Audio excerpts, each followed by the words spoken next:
Committee meeting. I'll start with item one on the agenda, which is apologies for absence and substitutions.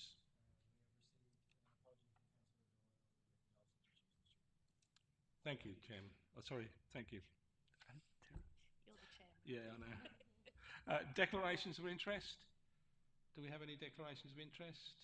Okay, if you think one occurs during the meeting, please indicate and we can enter that onto the record. Item three, questions on notice pursuant to council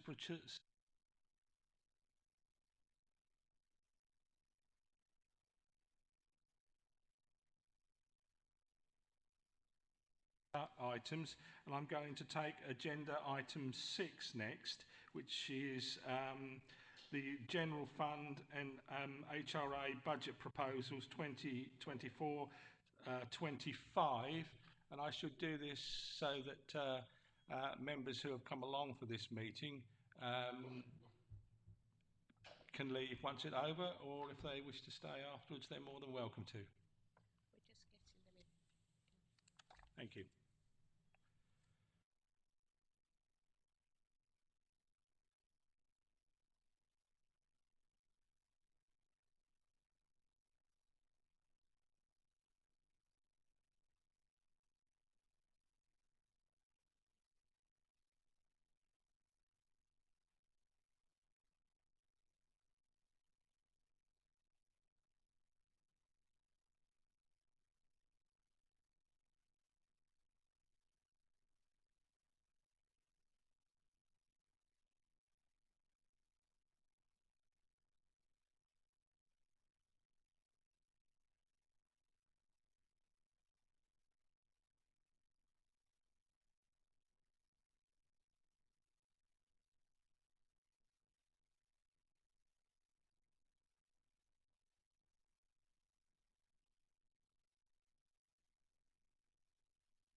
Um, These will be posted on the website or have been posted on the website, so anyone watching or listening to, or to the playback will be able to see the questions and the answers you've given. So my thought is that there are quite a few questions and some of the answers have been detailed. That what we would do, we would go through the questions, but would only or would ask the person who asked the question if they had a supplementary. If there's no supplementary, then obviously it will just be simply entered into the record as is. If the person asking the question hasn't a supplementary, then we can obviously offer it to see if anyone else has got any points.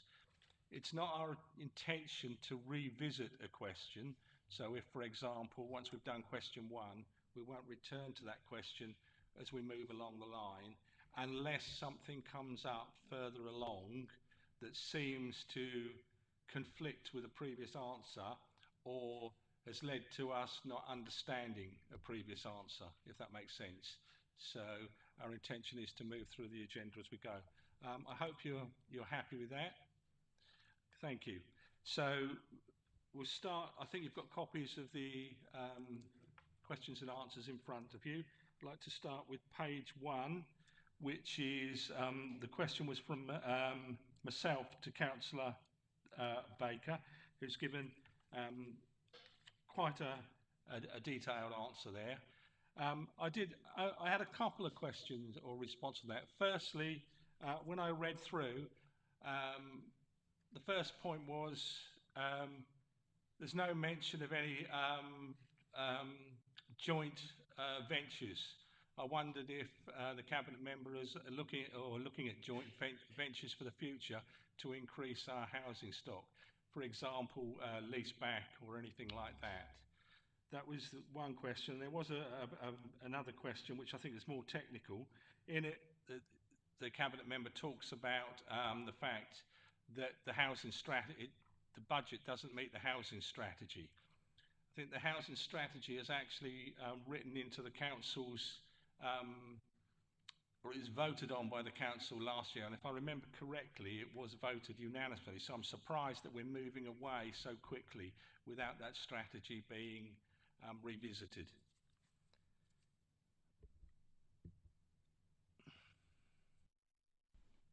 Thank you for your question, Chairman. With regard to the joint ventures and leaseback, um, that's, to be perfectly honest, it's not something that's actually been discussed, or I haven't discussed it with officers, but I will take that away, and I'll come back to you, if I may, with a written response. Um, I'm not sure, with regard to your second question, um, you mentioned last year it was voted on. I'm not sure I understand the actual gist of the question. So if you could sort of.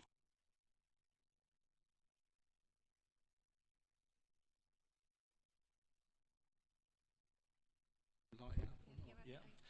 No, what I'm talking about is the council adopted a housing strategy, and we seem to be moving away from that quite quickly without actually looking at the strategy. That was, I think, more your thinking behind that, because obviously it is a document that's been voted on by the previous administration and councillors, and we seem to be moving away from it quite quickly without anything showing in place. I wouldn't say we're moving away.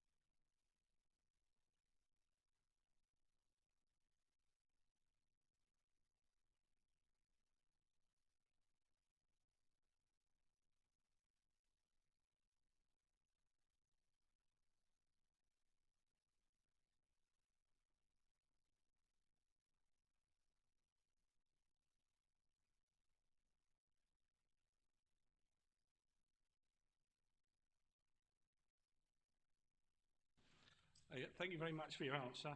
I'll now move to page 2, which is Councillor Steady. It's a question to Councillor Baker again.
Um, I've just been informed that we're going to have to pause the meeting for a few moments because the only person being heard is myself On the recording. on the recording, which I'm sure won't please one or two people, but may well please a few others. So,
okay, I'm told that we're up and running again, and we are currently on page 5, which is my question to Councillor Stevenson. Councillor, I did read your reply, and I know that you've chaired this committee in the past and done quite a bit of work on the scrutiny of the finances. And I think it's fair to say that it's a very general response, and I thought you'd have been a little bit more specific at what you're looking at, because I'm sure you are looking at things, and I wonder if you'd be kind enough to tell the council some of the things you are looking at.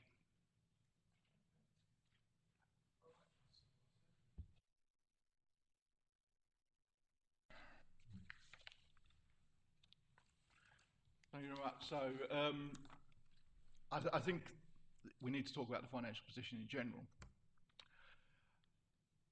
We talk about a balanced budget as if it's a funded budget, and a funded budget is not the same thing as a balanced budget. So we inherited, through no fault of your own, and I'll go into that, a £1.5 million black hole, and tendering is in a good place to manage its finances because of the forecast risk fund, which you've all seen.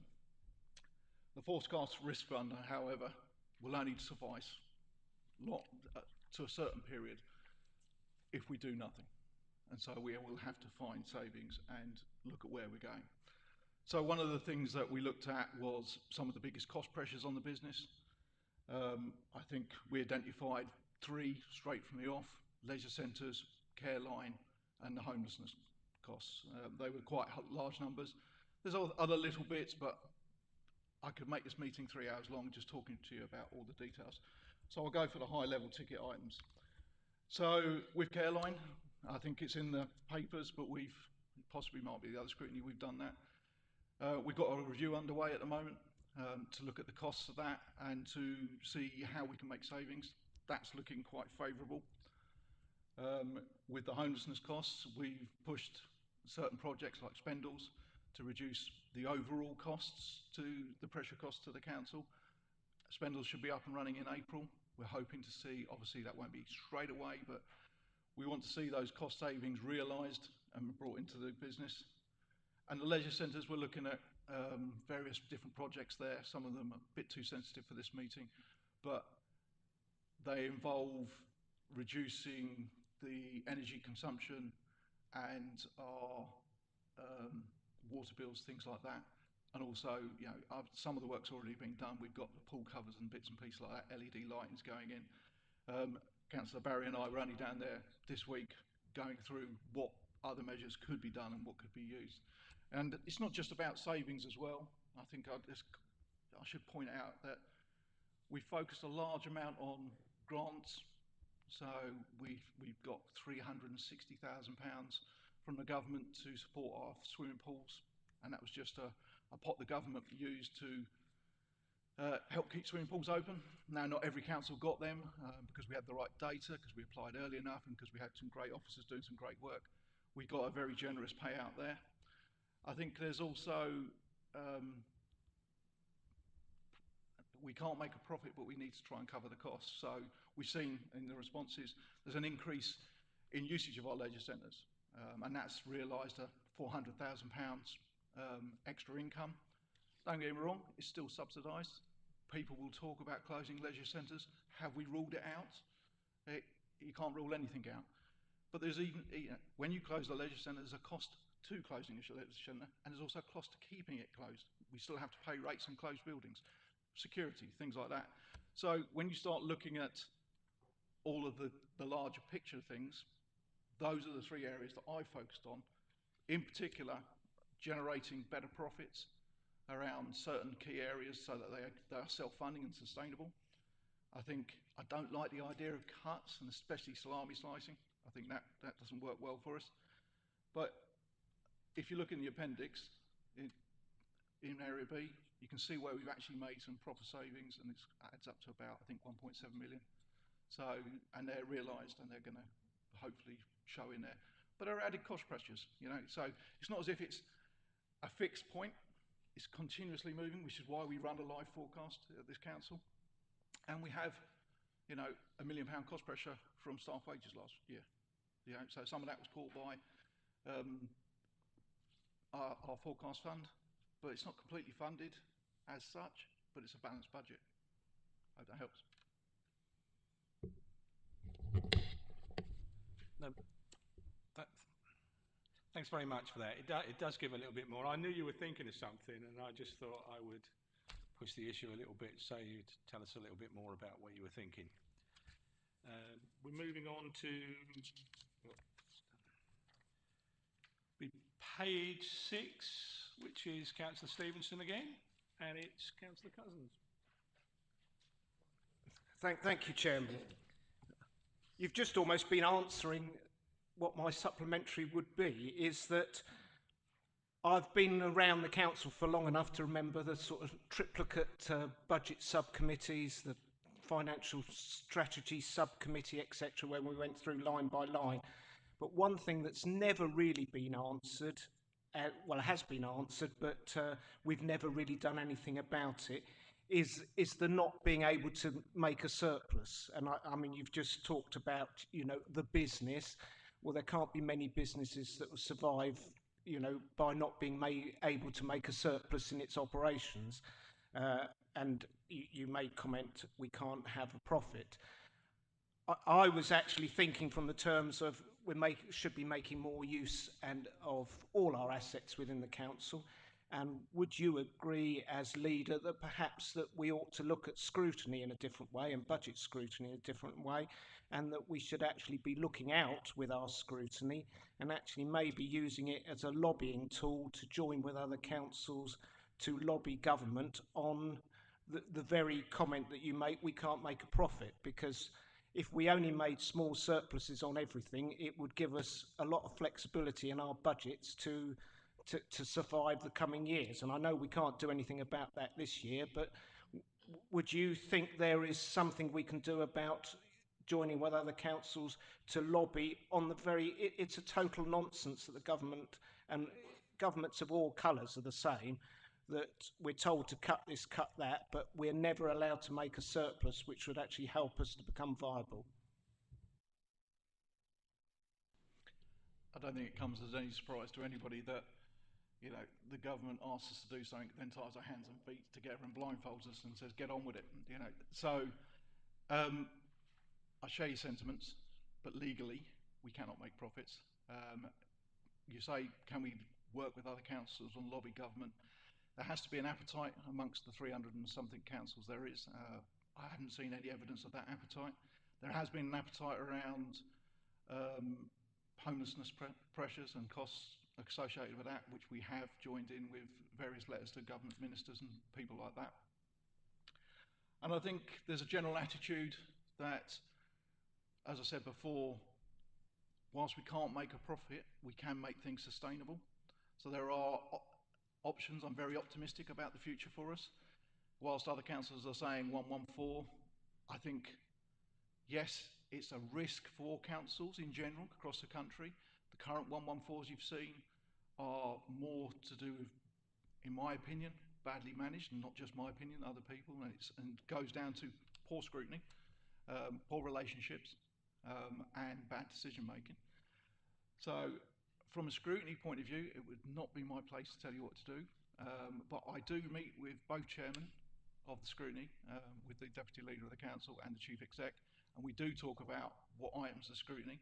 So if you think that's the way to progress, can I suggest that you talk to your scrutiny chairman, and that they can bring that to that meeting? It's your scrutiny. You know, you're supposed to be our critical friend. I've been doing it for the last 5-6 years. You know, we're all on the same side here, and all I really want to see is, you know, what's good for the residents, which is pretty much the goal for everybody. And I think that's pretty much as far as I can go with that question, unless you think there's somewhere else I can go with it.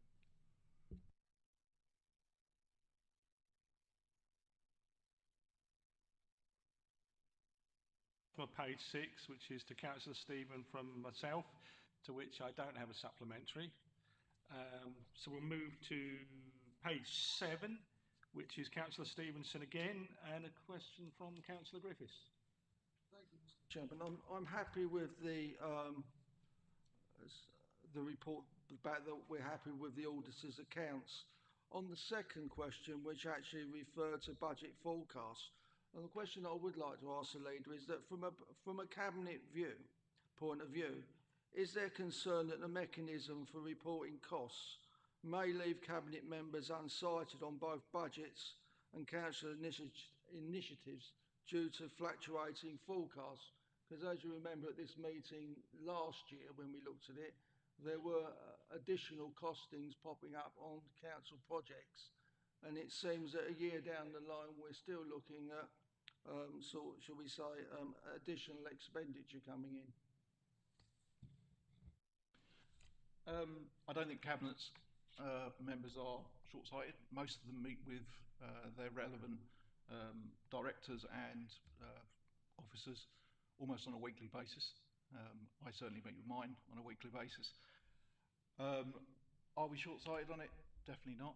You know, I think we see things coming. The reporting mechanism can be a bit clunky sometimes. I think it's not the fault of the organisation. I think sometimes we don't know what's coming, and then all of a sudden it's crystallised for us. So, for instance, the finance report, the autumn statement, you know, we only found out just before Christmas what our RSG was. You know, so already the documents that are in front of you are out of date. Yeah, and it's that kind of problem that we're having. We are going to try and smooth that out, you know, and so make it a little bit. But it is a live forecast, so I think it's one of those things where we forget where we came from. You know, what used to happen is we'd have a report quarterly, you know, and it would be there, and then you might not see anything for another 4 or 5 months. Whereas this way, you're seeing reports quite regularly, on a quite regular basis, and so we can see the problems well ahead of any sort of potential, you know, pitfalls. And it allows us to cut the cloth in different places, use reserves, you know, get ahead of a thing. So I'm perfectly happy with it at the moment, but I do take your point around it. We did used to moan about that scrutiny, and it's still part of my scrutiny head, you know, because it's only been 7 months in an administration, that we kind of need to do a little bit better around just maybe capturing some of that information. Thank you.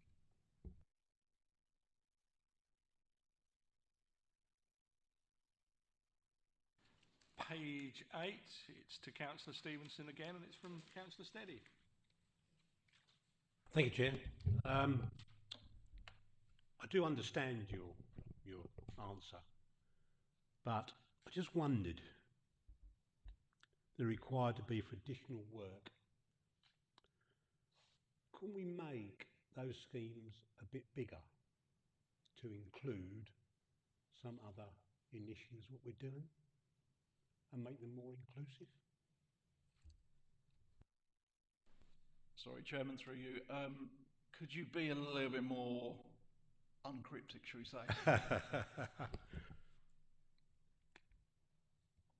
If we're doing a scheme somewhere and a levelling up scheme or initiative is going to start adjacent to that, is there any way that there could be a spin-off for the initiative what we're going to do in as much that enhancing the overall scheme? Okay, I think I catch the gist of that. Funny enough, I met with government officials today. We walked them around Clacton. They're here for a long, deep dive into our project pipeline. That question was asked just for you, because I saw it here. I was like, can we? The answer still stands, no. Yeah, they were very, very clear that the money is for Clacton. Yeah, so the Luff bidding is very specific about where that goes. The towns, so there's three, I get them confused. The towns one is capital only, so we're very limited as to what we can do with that, and when we put the various capital projects together for that. And the towns fund is only Clacton. Yeah, and that was very, very clear about that. And so, as much as I'd love to say, yeah, we can spin that around and spin something off to other parts of the district, unfortunately, our hands are tied with government on that one. Good thought though.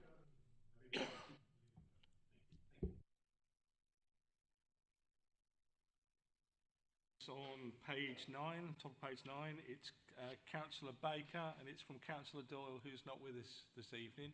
But I wondered if anyone else had any questions. Councillor Steady? Yeah. Homelessness is a national problem, as you stated in your answer. I just wondered, the last paragraph where you've asked officers to look at using short-term basis properties that are potentially going to be listed and disposed of by, is that us, disposed of by tendering district council? Yes, is the short answer. We do have not many, but a couple of voids that are on a list to be disposed of, because exactly the point you made, they are expensive to maintain, and we potentially would have to spend a lot of money to get them up to Decent Home Standard 2, which is coming. But at the moment, they are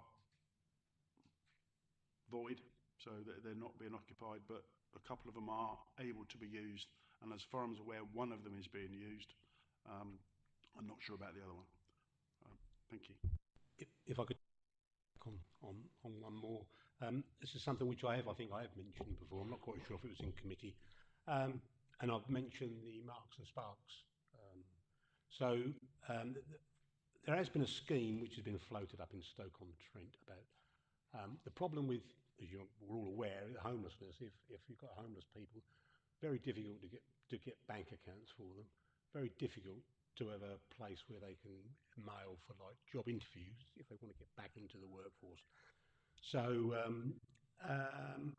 there is a scheme where you put the like the old glamping pods into a building, and then each person goes into the glamping pod, which automatically gives them an address.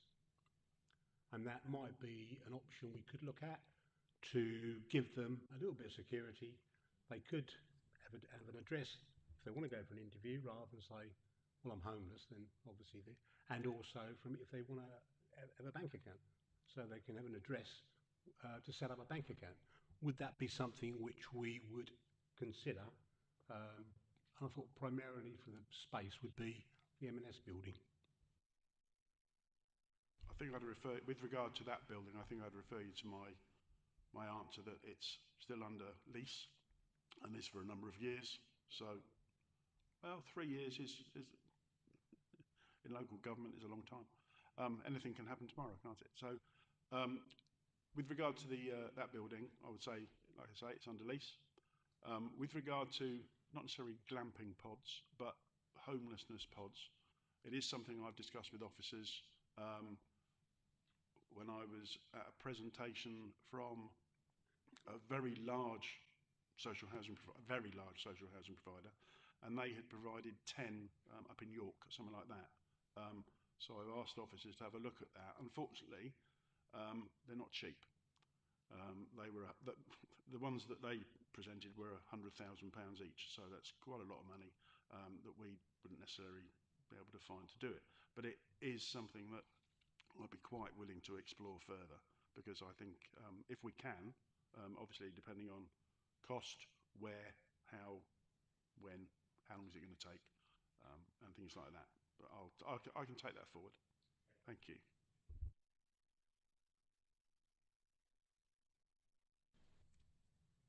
Thank you for that. Something that occurred to me when I was listening to the conversation, and I'd understand if you don't know the answer because it was something we're not mentioned, and that's the current situation with voids on the council properties. I wondered how we're doing.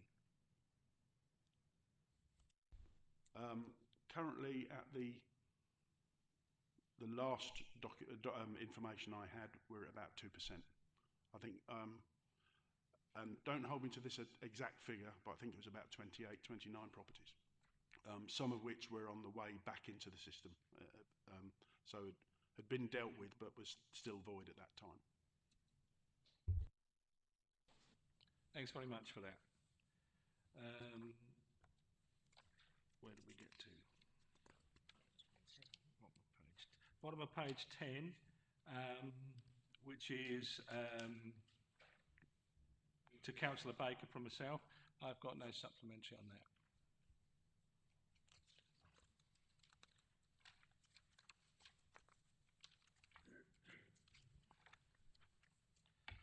Just now, page 12. It's question to Councillor Baker from Councillor Steady again. It's okay. I'll give you a rest. I'm okay. I'm satisfied with the question, with the answer on.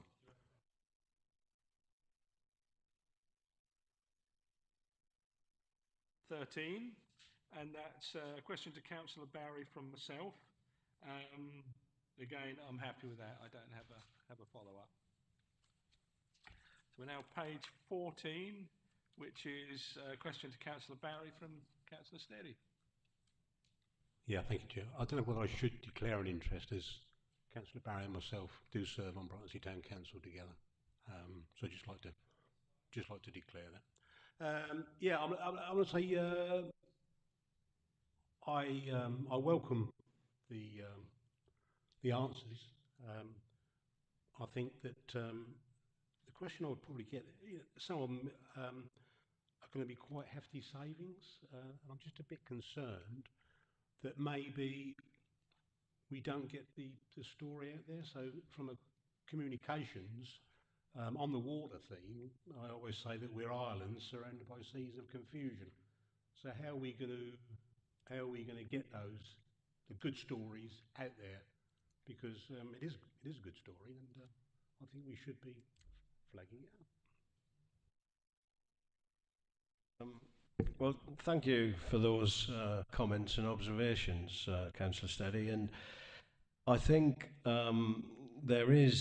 whenever there is a good news story, I think we do put it out there. Obviously, working with our communications team, and a lot of these measures are still in progress and not really come to fruition. For instance, the pool covers. Some of the projected capital investment is reliant upon a successful outcome for a government funding, which we hope to hear about by the end of this month. But overall, in terms of the estate, we have looked at all our, as Councillor Stevenson pointed out, leisure centres are one of our biggest expenditures. And I think from day one when we came in, have been round to the centres. We've spoken to staff. We've looked at the energy usage. As you're aware, I have some experience of dealing with swimming pools and energy usage, and we hope to implement, fairly straightforward cost-cutting measures. But when there is a headline result, then obviously the comms team will be made aware and will hopefully get positive publicity from that. But I think we are certainly moving in the right direction.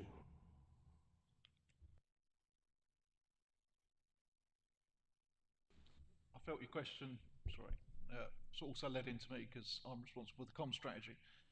Yes, the comm strategy is currently being worked through at the moment. So I think yes, there's probably a document that I wasn't aware of when I was on Scrutiny that would probably be helpful for Scrutiny, and that is the comms pipeline, which shows all the upcoming possible things that may be able to do it. I mean, some of it may be redacted, some of it's sensitive, but it's definitely an interesting document I found. And through working with Will Lodge, I would hope to see a comm strategy coming through in the near future, with an idea of where we're going and some interesting things to do around that. Yeah, thank you for that. So presumably you'll pass that on and we can access that. Yeah. Absolutely. Yeah, and I wasn't having I think the communication team do a good job at the moment. I think where I'm coming from is that how do we keep that in front of the public, because we do good stuff. We put it in the paper, on the press. Just keeping it in front of people. If I may, Chair. You're absolutely right. I mean, when we did the peer review a few years back now, it's quite a few years back, one of the things that they highlighted was that we weren't very good at promoting ourselves when we did the good things. I've never forgotten that. It's front and centre of the comm strategy. We will be pushing the good things at the council. And I think part of the comm strategy for me is making the council more visible to residents. I think the residents need to see us as the place to go for their problems and their issues and the things that they want to see and do.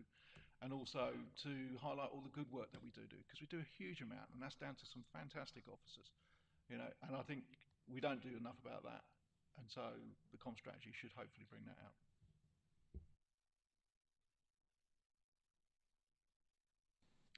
Thank you for that. Our next question is to Councillor Barry from Councillor Doyle.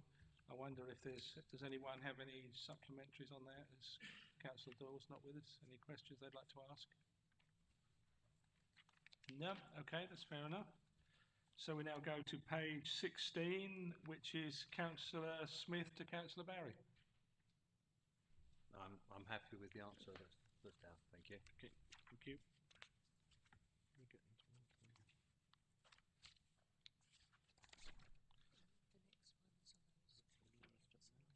Yeah. We're moving to page 18. As you say, these are for portfolios, they're not here, so they'll go into the record as being asked and responses received. So I think we're pretty much at the end of this part. I don't know if anyone's got any comments or thoughts they'd like to mention to the Cabinet members before we discuss any recommendations. Councillor Steady. Could I just make a comment on the question, on my question on the bottom of page 24, Councillor Potts, concerning preferred contractors. I'm just a little bit concerned about part of the answer, in as much that, for instance, services may have their own preferred contractor, and then services should be managing their contract. And I just wonder whether that should be a bit more positive. Like services services are managing the contracts, and also when the bottom bit is that about the tender process. I just wonder whether if we've got a contractor who's got a record of delivery and good quality, and I know in these days of budgets, cuts, etc., but they might come in a slightly bit more expensive than any new contractors, and I'm very wary of going cheaper, whereas maybe it's a sort of value for money job really. And I didn't know whether Councillor Cox could sort of come back to us on that.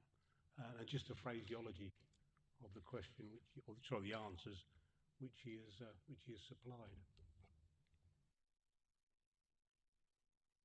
In the absence of anybody to answer that one, I'm sure we can get Councillor Cox to provide a written answer to the committee.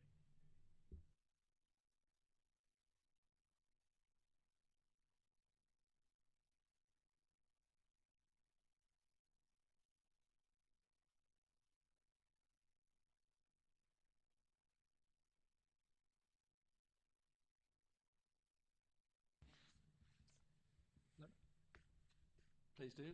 Thank you, Chair. More of an observation, really, than a question as such. There's some very basic cost savings. LED lighting, for example. Pool covers. I don't have a swimming pool, but if I did, I'd probably have a pool cover. I do have a lot of LED lighting. It occurs to me that very basic cost savings, and we're only doing it now. Two questions. Why do you think that is? And more importantly, can we commission some sort of review to look for other very basic cost savings?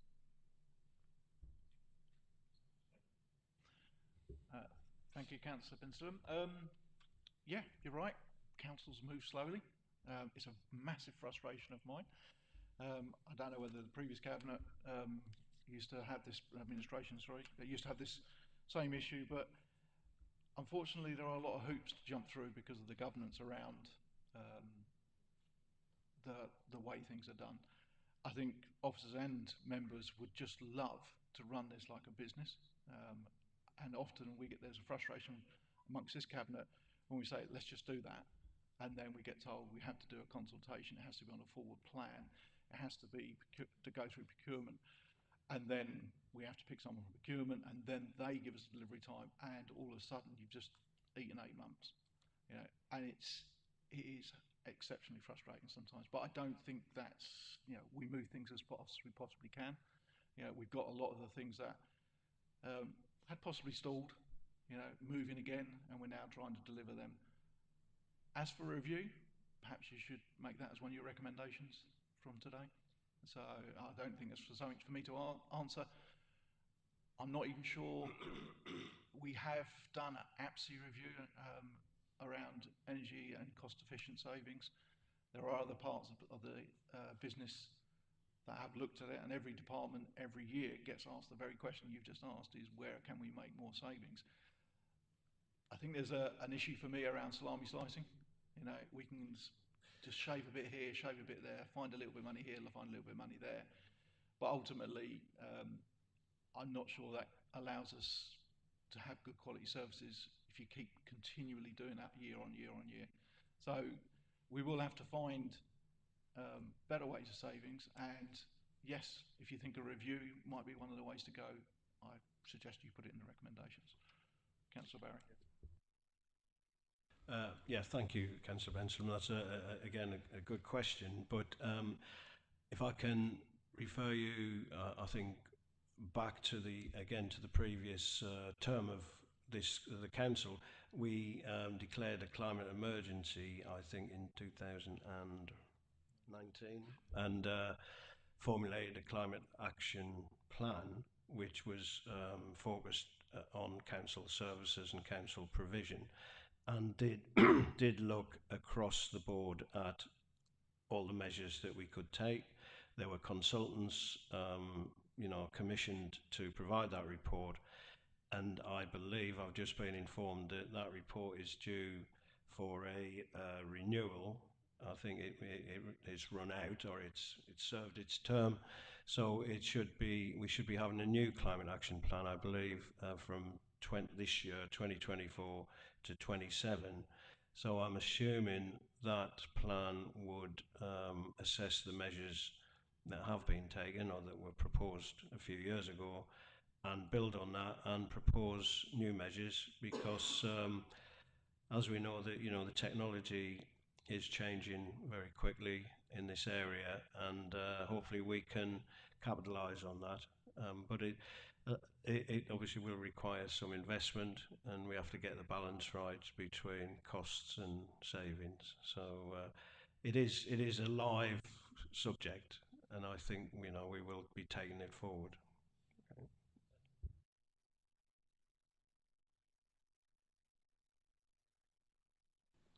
Thank you for that. Does anyone else have any comments before we um, finish the questioning part of this agenda item? Everybody happy? Okay. Well, thank you very much for coming along this evening and giving us your answers and opinions. It's been really helpful. Thank you for having us, Chair. Thank you.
Okay, thank you very much for that. Obviously, we were required under the recommendation that the committee considers the two reports attached and determines whether it has any comments or recommendations it wishes to make or put forward to the relevant portfolio holder or cabinet. I'm going to start by being quite honest.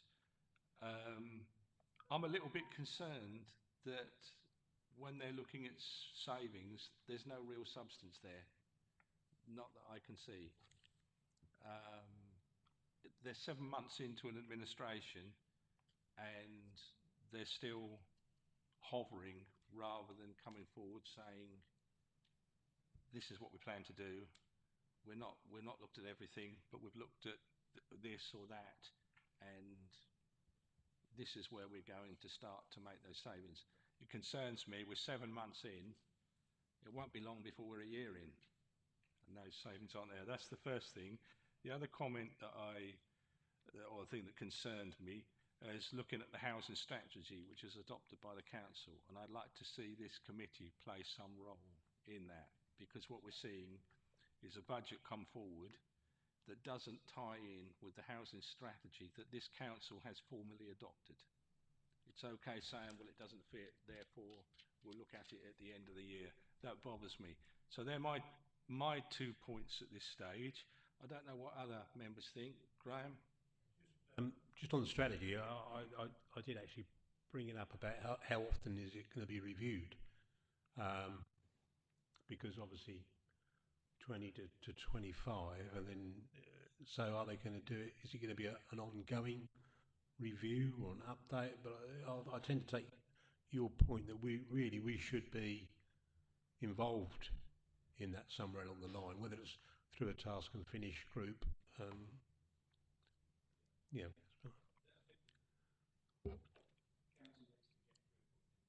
Yeah. Yeah. Sorry.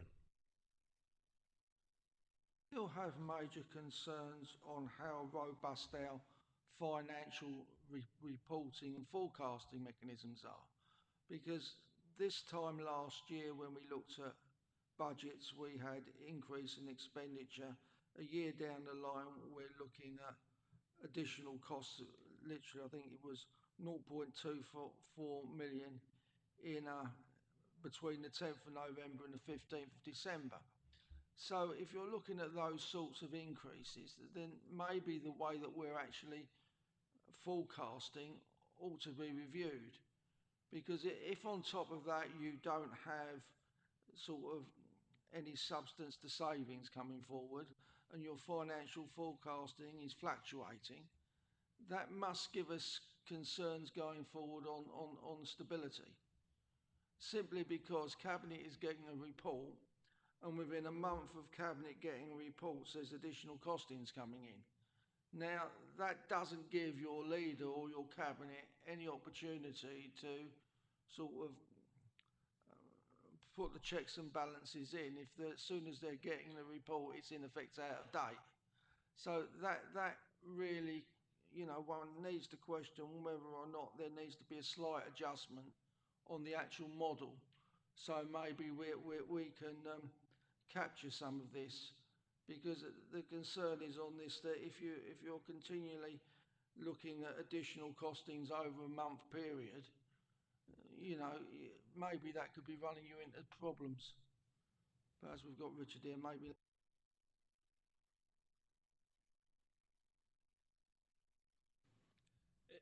What you don't see what goes on behind the scenes, and I appreciate that you're seeing those formal reports. A live, to take that example there, is that there's a live list of potential upcoming cost pressures which members would have access to.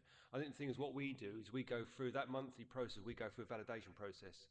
So I wouldn't just translate items onto the forecast without that validation. So in that period, you've got a lot of items I'm talking to services about. I'm talking to Damon and Lee around those items, and then they crystallise into this needs funding, because there's lots of items that actually might not need funding at that point in time. So I think the processes are strong. It's live. You're not seeing it. So perhaps that's the issue. There's that transparency. You're not seeing it. So perhaps it's that point you made there, Councillor Griffiths, is do we need to just tweak that to make sure you're seeing that kind of list, and then you're seeing those items translate into the forecast, which you're not seeing, in fairness. Yeah. Would it be possible to produce that sort of list at the end of every month for the relevant portfolio holders, so they have a slightly current list? Because that way then you know you have that reporting detail that we're not seeing here, but which pops up in reports and then we get the comment on, which is probably unfair after the way you've described it. And I think it's a balance, isn't it? It's about capacity, time. How do we kind of find that right balance to have the time to do that, good quality information, getting in front of members timely? Again, I think the point you raised is let's have a look at it, see if we can do something. Yeah, I think yeah. Mrs. Hastings would like to come in on this. Thank you.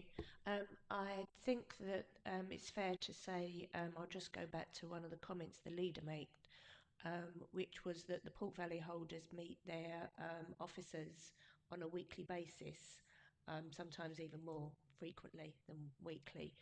A role of a portfolio holder is set out in the council's constitution.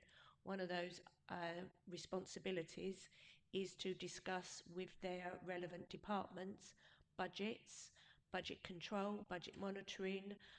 So you would expect those conversations to be happening around cost pressures and potential cost savings and other things related to budgets to be happening on a frequent basis.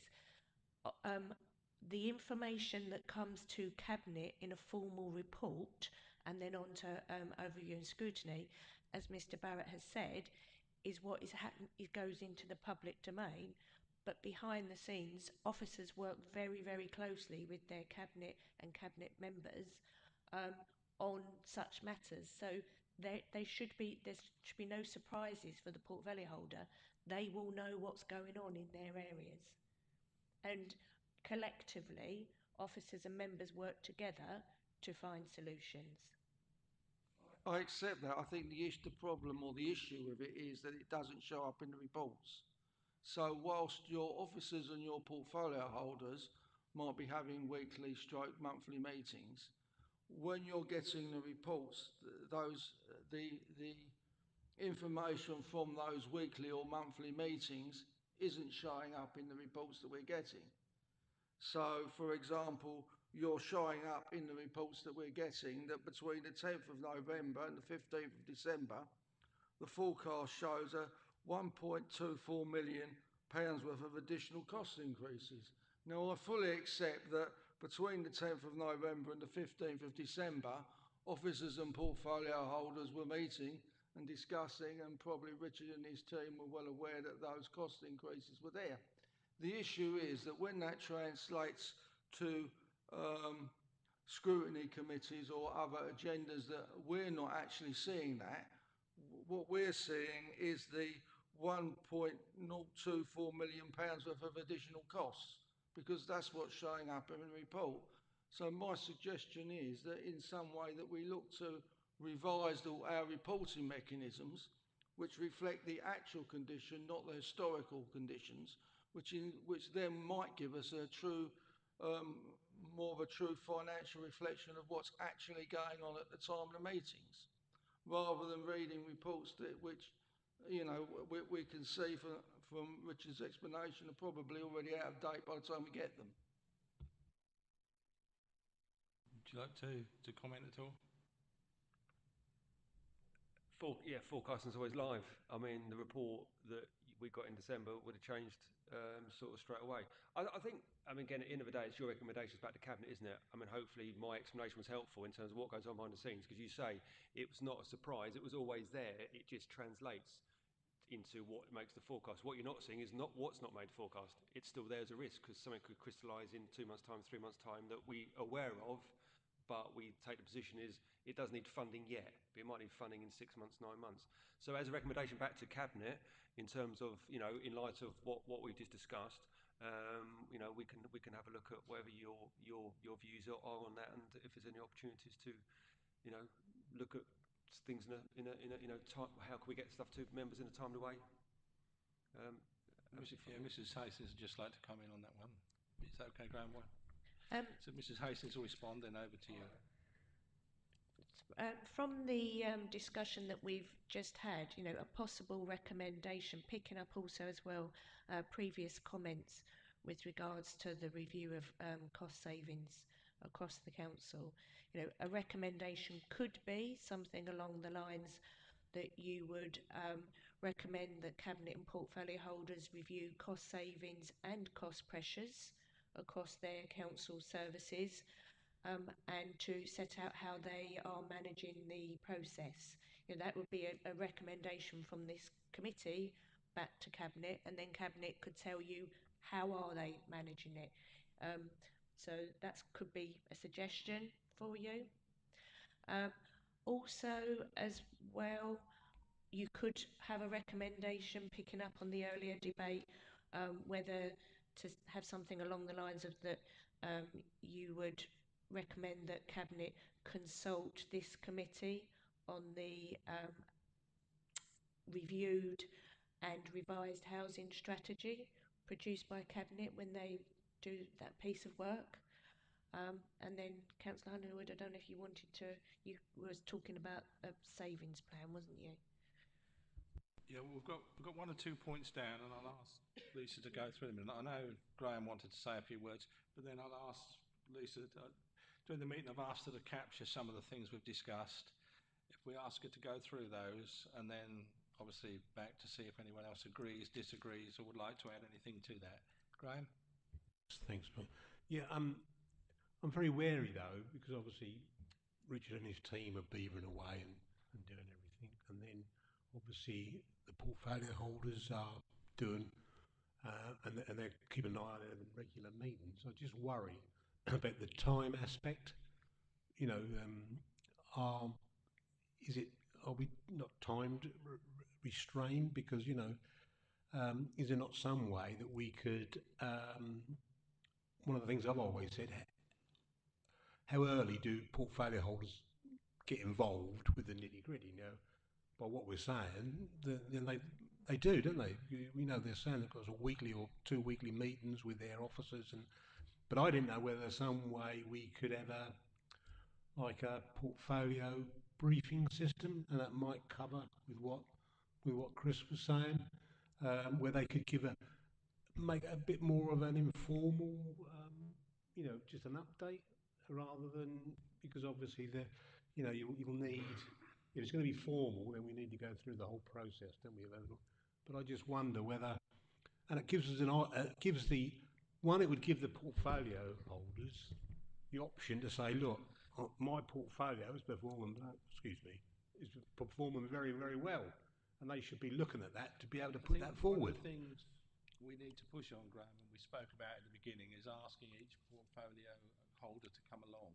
Yeah. And I know Councillor Henderson came along, and obviously this evening isn't the right place for a single portfolio holder. But I think we need to stick to that, because from what you're saying, it will help.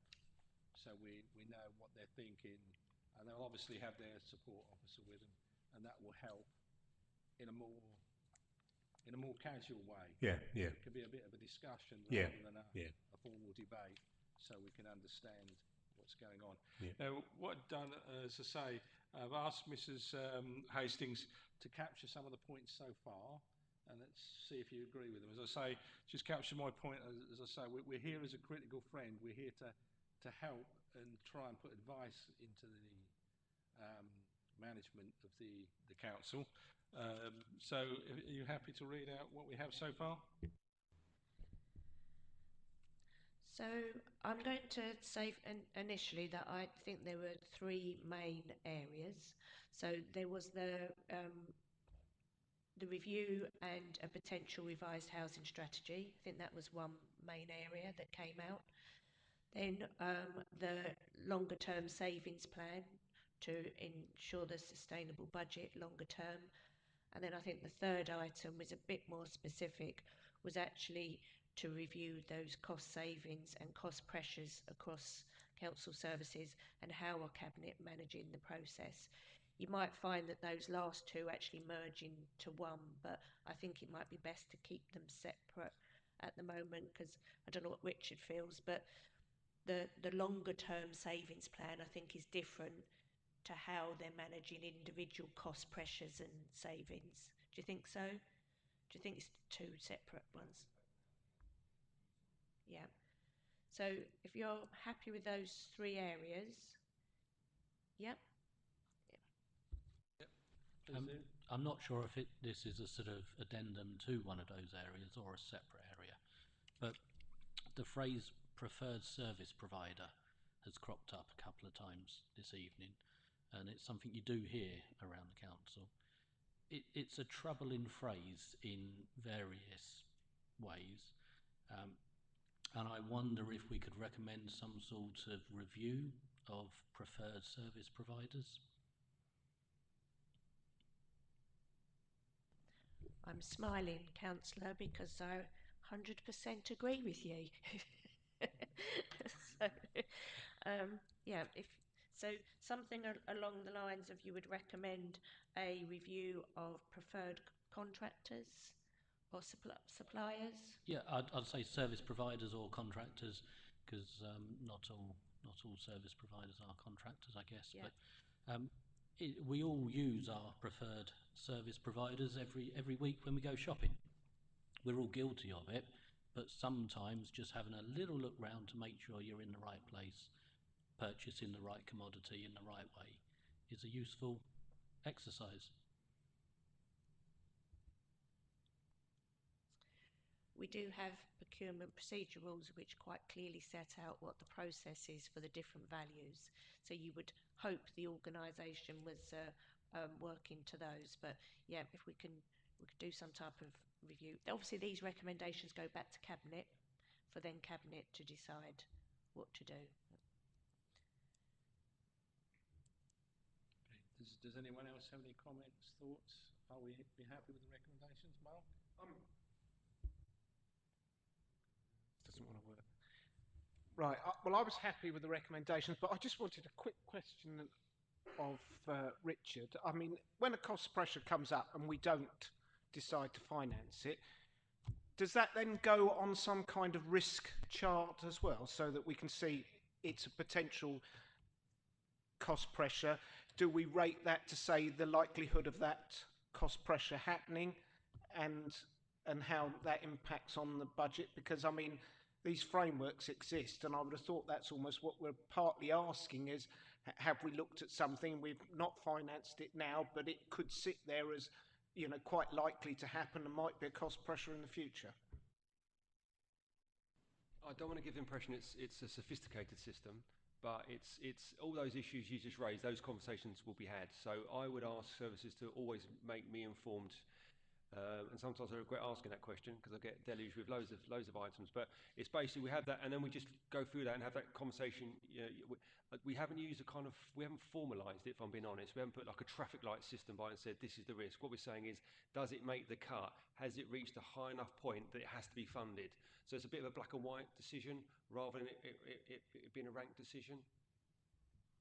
I mean, is that a possibility that, to cover Councillor Griffiths' question, is that something we could do? I've seen it done elsewhere where you end up with a traffic light type grid, identifying cost pressures and the likelihood they might happen. Yeah, it's really good discussion. It's really helpful discussion, isn't it? It's about, if we're going to have a look at it, how can we? It's always balancing resource capacity. It's trying to be proportionate, isn't it? And as long as we have a look at it in that way, there's certainly scope to do something a little bit more scientific around it. Yeah, that would be a useful look and see what we can do. Yeah, definitely.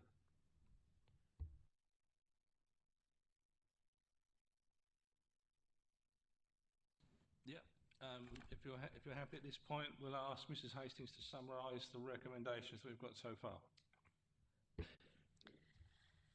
Okay, first recommendation to Cabinet is that this Resources and Services Overview and Scrutiny Committee be consulted on the revised housing strategy once it's reviewed by Cabinet.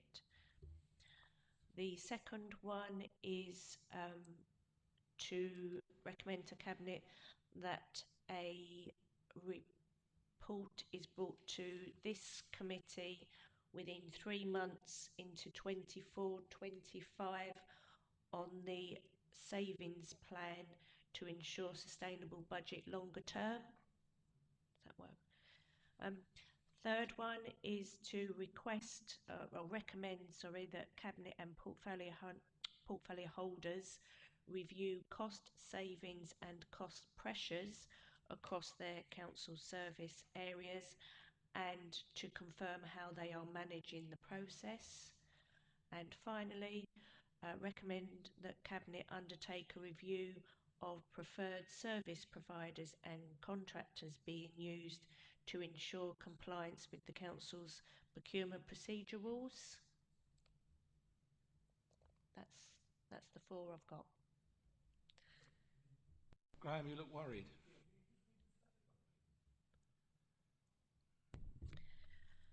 To request Cabinet and portfolio, to recommend that Cabinet and portfolio holders review cost savings and cost pressures across their council service areas and to confirm how they're managing the process.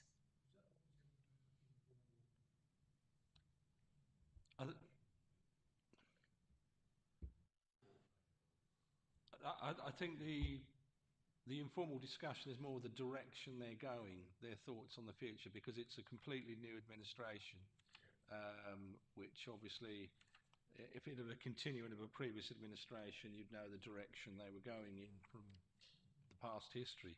With this, what we're looking for, as we did with Councillor Henderson, is what are you thinking about into the future? I think this is a more formal looking at what's needed. So we've got something in writing rather than an informal discussion. But I don't know, what did committee members think?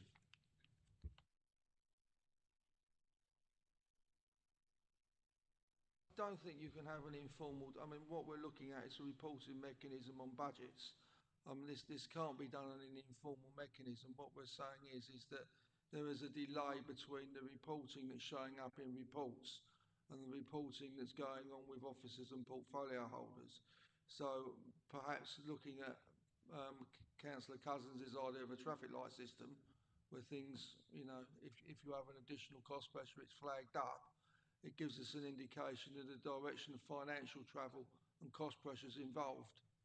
I think the concern has to be that what's happening is that reports are going to Cabinet, and within a month of that report going to Cabinet, you're producing £1 million additional cost pressures.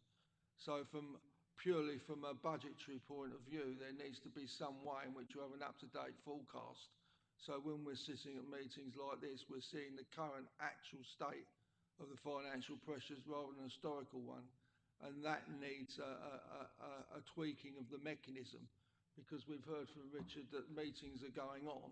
The data is already in place, because during the meetings between officers and portfolio holders and the meetings that Richard's having with his team, they're aware where these cost pressures are. But the thing is, it's the reporting mechanism that needs looking at, and that needs to be done in a formalised process so that it covers the way in which the Cabinet operates from a financial point of view. It's not a question of, having a chat with the portfolio holder to say which political direction he's going in.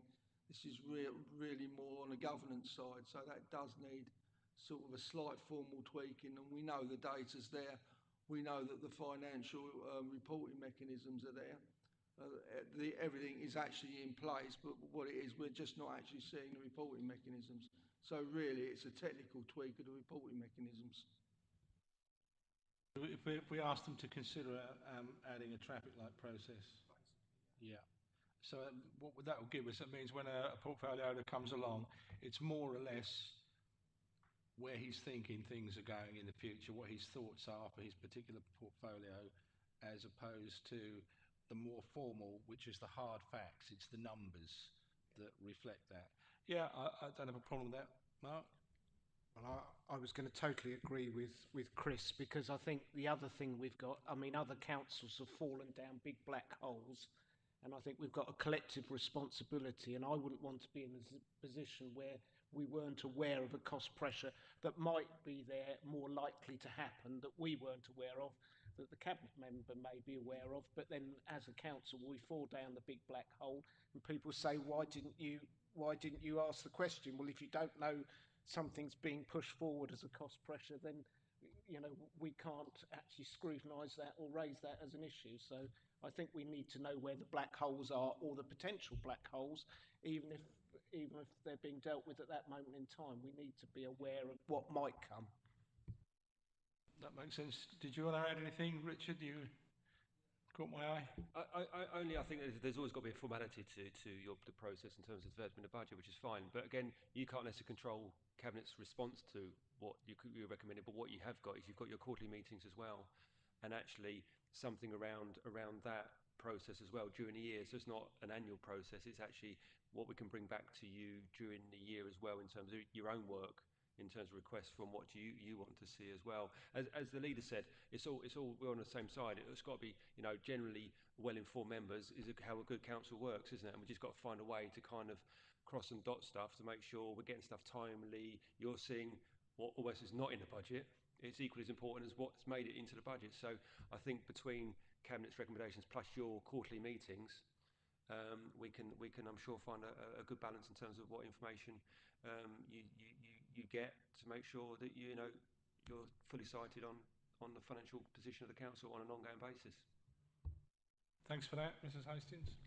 On the back of that, what I would suggest to the committee, because Mr. Barrett is completely correct that you're making a recommendation back to Cabinet on and it's their decision as to what they do with your recommendations. However, you could include in your work programme going forward, when you get the first quarter report, that you actually undertake a review of the cost pressure process. So then you can go a bit further into it, have a bit more of a deeper dive, should we say, on how do we deal with cost pressures as a council.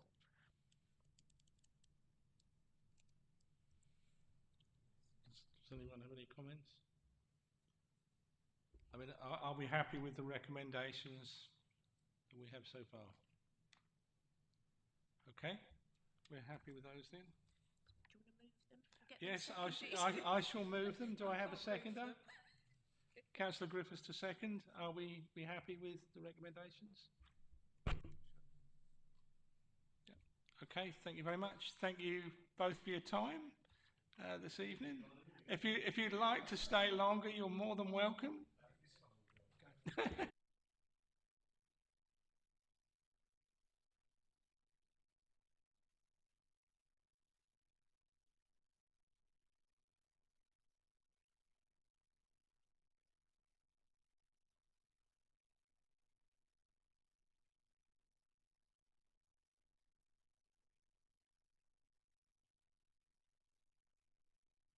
Okay, we'll now move to item 4. So we'll now revert back and then continue through the agenda as normal, which is interim report on the council's enforcement arrangements, task and finish groups, which is pages 1 to 12. I think we've done quite a bit of work on that. I don't know if there's any final thoughts before we finish on this item. Can I just ask? I think it came up at the planning meeting. There was identified that the reporting system doesn't totally relate ward to. Well, it was actually in the town, Frinton and Walton Town Council area. Wards don't seem to tally with the actual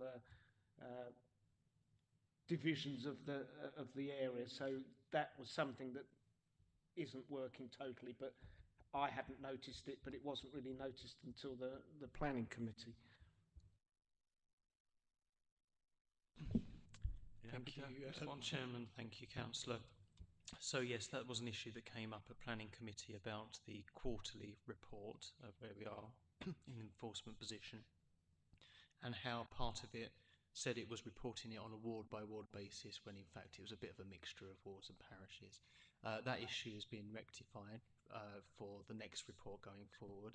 And Mr. Pateman G within my team has put measures in place to ensure that the weekly report that's been suggested as a recommendation also reflects that breakdown of ward boundaries as well. So anyone else have any comments on this? I mean, I'd like to say that I think the regular reports, I'm finding them really useful. It is something that I find interesting. I had one pop up the other day that I didn't even know about, so it is really helpful. I don't know what anyone else thinks.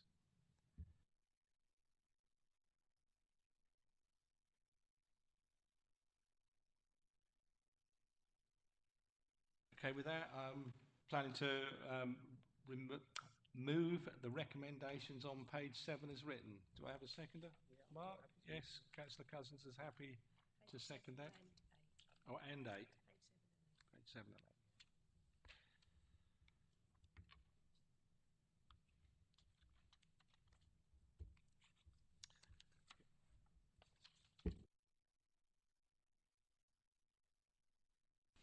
Okay, the next item is item 5, delivering against the Council's Corporate Plan 2022 to 28, initial proposals for highlight priorities for 2024-25.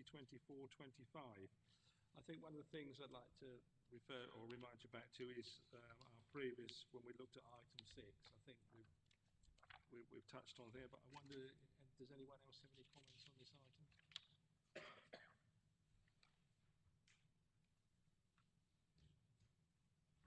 I think that'll be quite interesting actually, because it's basically it's only just really been adopted, isn't it? Really, and so I just think there's lots to go for there, and I think that the things what we've touched on has been, as a committee, has been quite sort of popular, I think, and I think we can really. It's all about making a difference to, and we can add our weight behind some of the areas, I think. So yeah, well done. Councillor Griffiths? When we look at the delivering our vision document, under raising aspirations and creating opportunity, if we go down to B6, one of it says, is it B6? Oh, see if I can get this right. If we go down to B5, it's progress the garden community borders through the planning process to enable opportunities for new jobs, housing and infrastructure to be delivered on the ground for 25-26. Now, my concern with this is that we have nothing in there regarding stewardship arrangements, regarding public or corporate areas stroke spaces. And whilst it's all very good, you know, planning with your economic board, etc., etc., there will be some cost pressures involved in public open spaces and potentially public buildings on the Garden City development. And it would be good if we actually had some idea what the stewardship arrangements were and what our actual costings are, and what the cost implications are for this council. We know, for example, there's an area of special scientific interest which has already been highlighted, which we're supposed to be looking after. We know somewhere along the line there's going to be public open spaces and potentially public buildings, yet there's nothing in there which says that we ought to be looking at the stewardship arrangements before the actual various buildings or open spaces are put in. So my view is that somewhere around the 24-25 area, there ought to be something in the plan that says that we examine the stewardship proposals for tendering Colchester Borders Garden Community, so we're aware what actually this council is letting itself in for, and that be brought back to this council before people start laying playing fields or putting in foundations for public buildings, etc.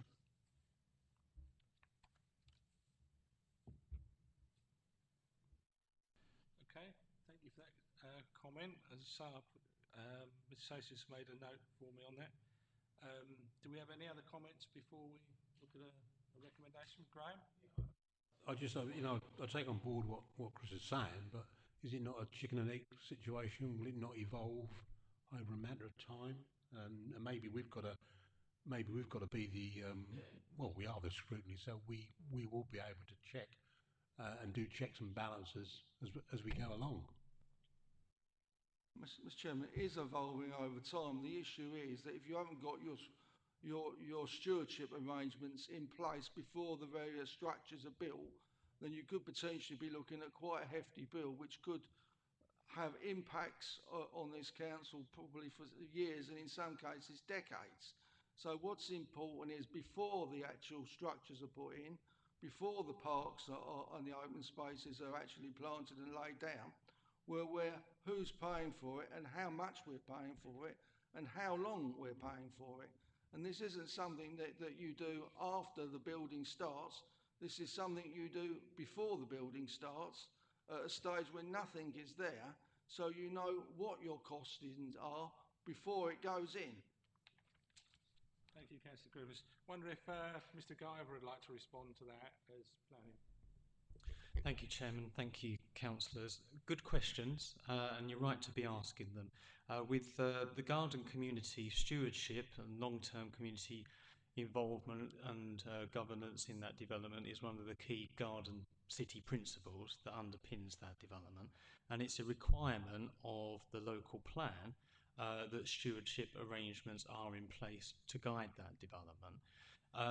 The intention is we have a development plan document, which is the planning framework going through the examination process at the moment. And when the first planning application or applications come forward, they need to be accompanied with details of the stewardship arrangements. Now, those stewardship arrangements haven't been bottomed down because a lot will depend on the number of community assets, the nature of those assets that are going to be included in the development. And there are a whole variety of models that officers are looking at by which those assets can be managed. But by the time the application comes in, and that will need to be accompanied by a Section 106 legal agreement, which covers the development, the details and the arrangements for stewardship need to be established at that point. Otherwise, planning permission will not be granted because that is a requirement of the local plan. Now, it may well be that there is further work beyond that decision to deliver on those stewardship arrangements, but the nature of those arrangements need to be established in time for the joint committee will be to look at the garden community planning application when that comes forward in due course. And as you rightly said, Councillor Steady, there is a degree of chicken and egg to it, because you can't rush too far into the details of a stewardship arrangement until you know what the shape of the animal that you're dealing with, the scale of the development, the nature of the development, what elements of it are going to require management. But please be assured that officers working with the members that are on the joint committee are in the process of looking at a variety of different approaches to stewardship with the intention that the details come forward with the planning application.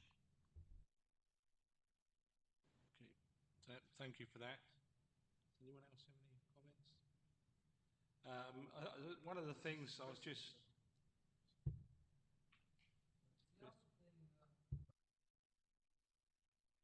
To championing our local environment, implementing measures from the new climate change and action plan. Now, I note when we go to page 19, we've got implications for the council's aim to be net zero by 2030. The difficulty that I have with this is we have lots of aspiration but no detail. And the concern that I have is that whilst it's very easy to say that we aim to be net zero and we're looking forward to implementing measures from the new climate change action plan, we don't actually have any idea what it is yet, or what the costs are going to be, or where we're going with it. Now, my concern is that we could be, facing some quite significant cost pressures by implementing the climate change action plan. So could one of the recommendations be that any new measures that come for regarding the new climate change action plan come fully costed, so that we have an indication of how much it's going to cost the council both financially and in jobs, e.g. whether or not it's going to cost jobs or increase jobs, whether or not they're going to be increased cost pressures or reduced cost pressures, so we have some idea how much the implementation of this is actually going to cost us. Because at the moment we have nice fluffy sounding initiatives with nothing to back it up, and we've got no idea if it's going to be good, bad or what, and the concern is that it sounds good but really there's no detail, and we do need some detail. Do you think we could sum that up in the simple sentence of monitoring procurement against delivery? No, because I think looking at procurement against delivery, that covers a whole wide echelon of council services. And what we're actually looking at on this is what exactly are we proposing in regard to climate change action plans. And this actually ties in with our net zero objectives by 2030. What are we actually doing to promote the green agenda, and how much is it actually going to cost us? Whereas I think procurement, it could be anything from, sourcing paper clips to, other items that the council uses, where specifically on this, we need to know what the net zero agenda is going to cost us, and whether or not it's going to be sort of an additional cost, or it's going to have an impact on jobs.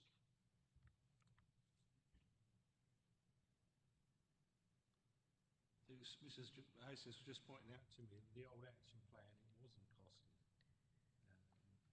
I think maybe you've got something there, it's something that should be done. Well, what we used to have a large number of announcements that sounded good coming up at full council, but we had no idea what the actual cost implications were. And I do think that depending on what you actually decide to do, it could have quite an impact actually on costings. I mean, for example, and I use this as an example, if looking at the new waste contract, you decided that all of the new rubbish vehicles, or a percentage of them, had to be driven by electricity or something, or you could be looking at quite a substantial cost on that. So I do think that if we're looking at initiatives, it does need to be fully costed, and we need to be aware what the cost implications are for this council before we embark on the policy.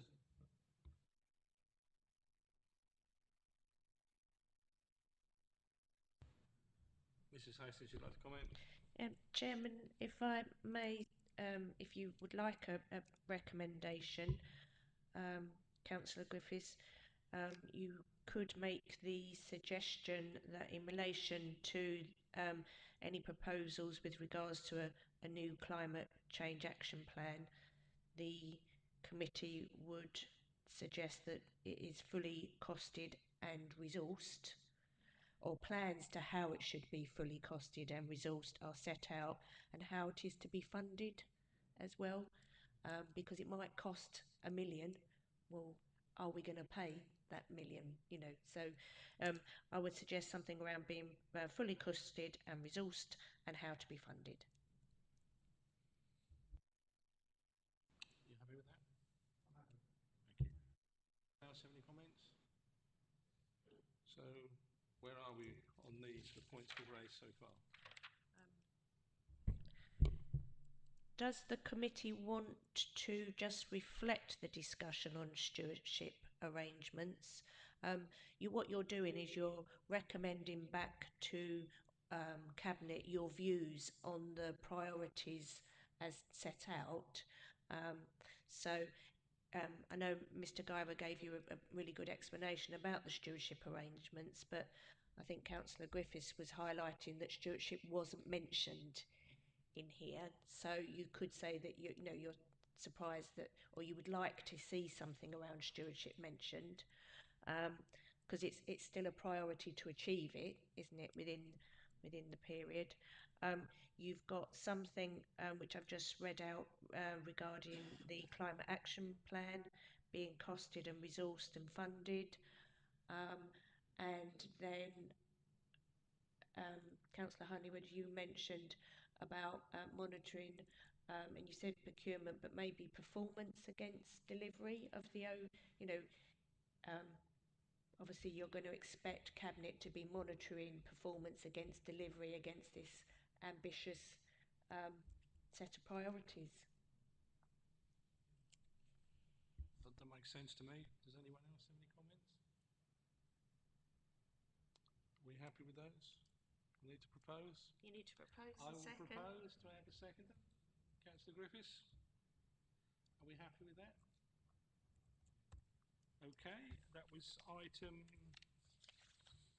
5 on our agenda. We've already done 6. And that just moves us to date and of the next scheduled meeting, which is Tuesday, the 5th of March, 10:50 a.m. Okay, thank you very much for coming along, and thank you for your input to this evening's meeting.